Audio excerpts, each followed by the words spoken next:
a história não é assim tão simples. Nós vamos daqui a pouco perceber que existem causas suspensivas da prescrição, existem causas interruptivas, existe prescrição retroativa, prescrição intercorrente. Então toda esta problemática aí terá que ser esclarecida, terá que ser compreendida. Mas vamos passo a passo. Já vimos que no artigo 109 nós temos uma tabela que nos serve para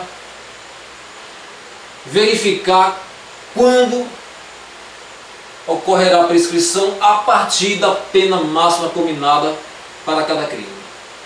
Vamos fazer agora uma leitura do artigo 110 e verificaremos que no 110 estará se tratando da prescrição da pretensão executória, ou seja, aquela prescrição que acontece depois de uma sentença transitada em julgado, irrecorrível. Vamos lá, vamos à sua leitura. No artigo 110, a prescrição depois de transitar em julgado a sentença condenatória regula-se pela pena aplicada, não mais a pena máxima combinada, mas pela pena efetivamente aplicada. E verifica-se nos prazos fixados no artigo anterior, os quais se aumentam de 1/3 se o condenado é reincidente. Então veja só. Aquela tabela do artigo 109, em um primeiro momento, serve para a prescrição antes de uma sentença transitada em julgado. Mas também aquela tabela se presta para verificar a prescrição da pretensão executória depois de uma sentença transitada em julgado. A única diferença é que, para a primeira espécie de prescrição, antes da sentença transitada em julgado, o intérprete tem que ter em mente a pena máxima combinada.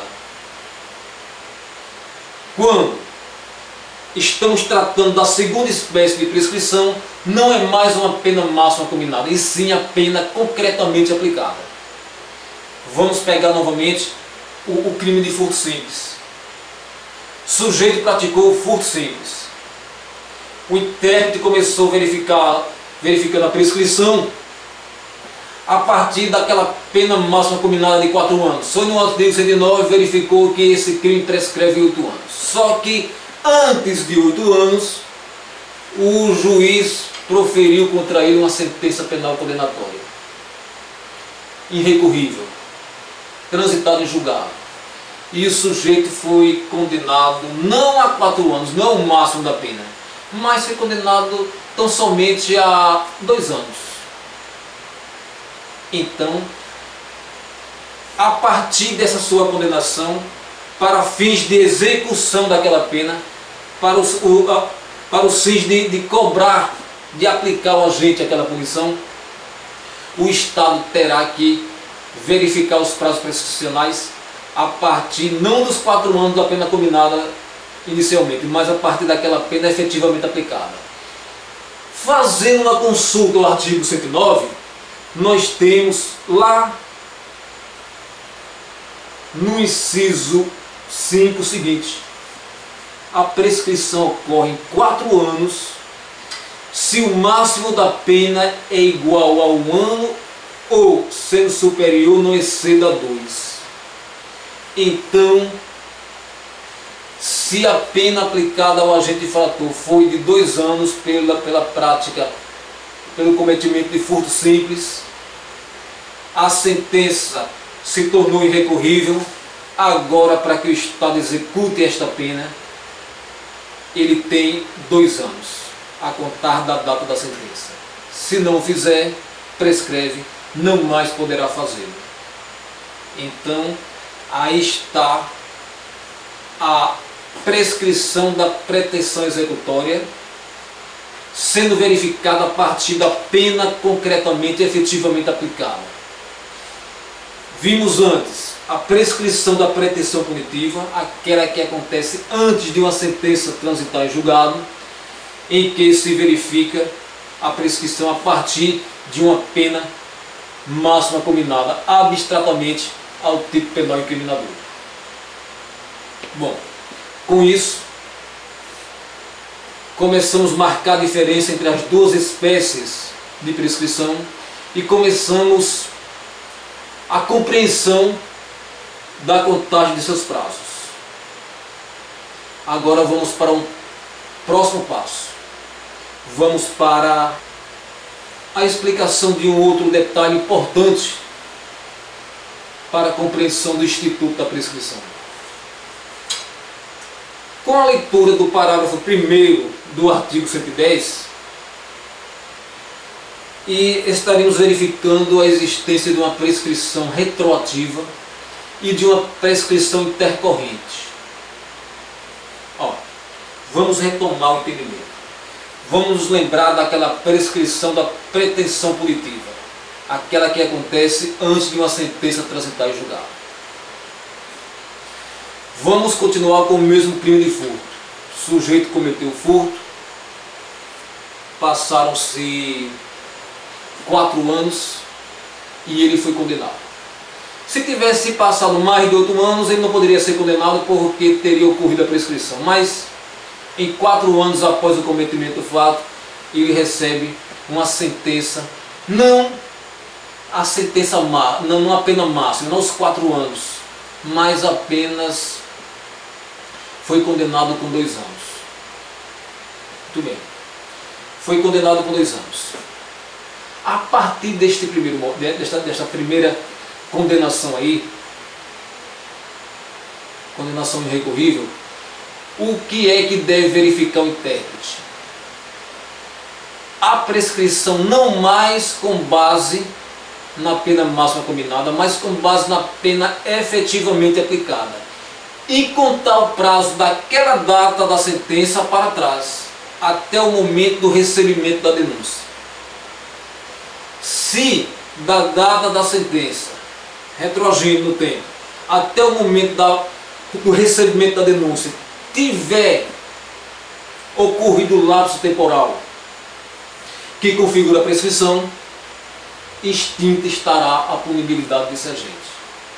Então vamos verificar no caso do furto simples, em que o sujeito foi condenado a 2 anos. Estava-se esperando uma prescrição que aconteceria em 8 anos, porque a pena máxima combinada de 4, por força do inciso 4º do artigo 109, prescreveria 8. Mas aí, quando veio a sentença, a punição do agente foi em 2 anos. O réu foi condenado a 2 anos. E em 2 anos, pelo inciso 5 do artigo 109, a prescrição ocorrerá em 4 anos. Em 4 anos.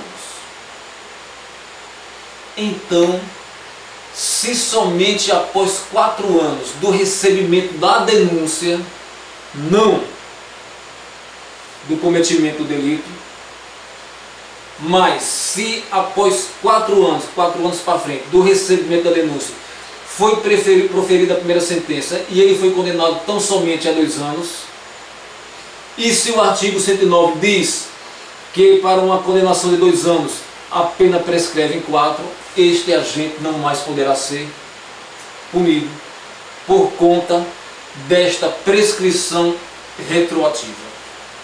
Por conta desta prescrição retroativa. E isso por força do artigo 110 em seu parágrafo 1º, que diz o seguinte: a prescrição depois da sentença condenatória com trânsito em julgado para acusação ou depois de provido seu recurso, regula-se pela pena aplicada. Olha que quem recorreu não foi a defesa. Quem recorreu foi o Ministério Público. Mas, para ele, o seu recurso foi improvido, ou então ele perdeu o prazo, não entrou com recurso,